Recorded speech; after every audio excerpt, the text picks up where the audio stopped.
Hey, it's Glenn Jones from theboilershop.com.au, and today we're looking at making the Central Welding feature retainer ring. So here we have the backing plate going into the 25x6 flat bar which is sitting on the floor. The retainer ring, the 25x6 flat bar retainer ring. I'm putting Central Welding feature 11 and 12, CF11, CF12 in position. It doesn't matter which one it is because they're all the same outside diameter. Here's a finished example of the 25x6 flat bar retainer ring welded in position. And here's the example of a diameter 16 round bar in service, been used for 6 years, this gate. And that's, you can see, it depends what look you like, whether you like the round bar look or the flat bar look. Either way, I'm going to give you the cut lengths for those two materials now if you're going to make that retainer ring. So the diameter across the backing plate is 525 millimeters. Then we put the retainer ring in position, again the 25x6 flat bar retainer ring, and just working out the sizes here. So I'm just writing in the outside diameter of the backing plate was 25 millimeters. We're going to add 2 millimeters onto the inside diameter of the retaining ring to give us a little bit of clearance for a nice fit. So that's 527 from the inside diameter to make that nice little snug fit for the backing plate. And that comes out to a cut length of 1662. 1662 is the cut length of the flat bar required to make that ring. 25 by 6 mil flat bar.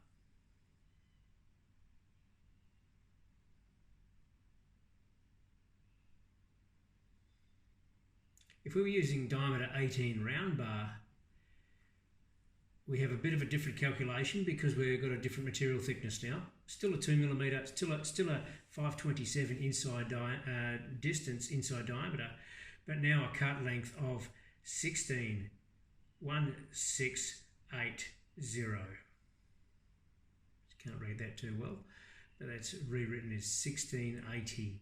1680 is the cut length for the diameter 16 round bar.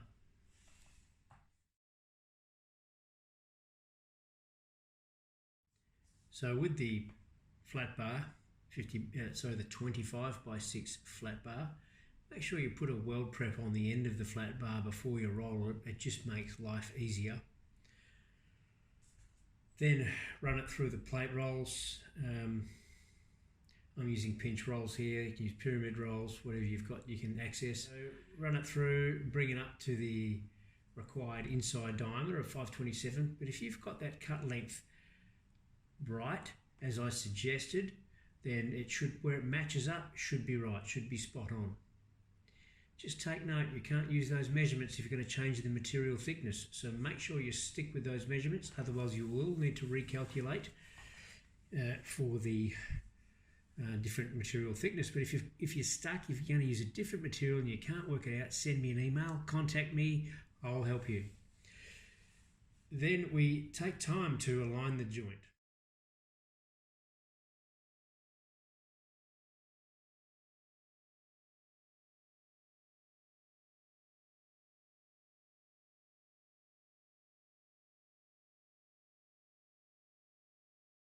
Just tack it in position. I'm using the gas tungsten arc welding process here.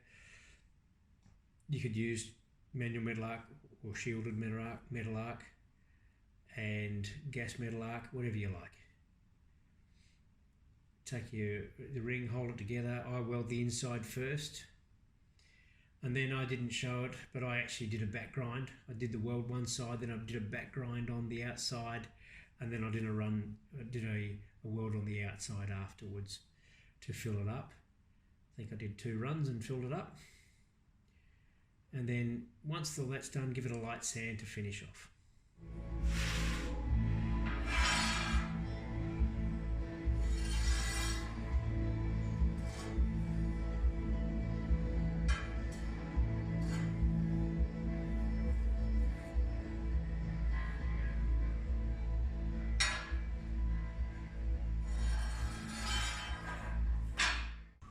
please click on the little arrow below, which opens up the description section, where you will find all relevant links to this video.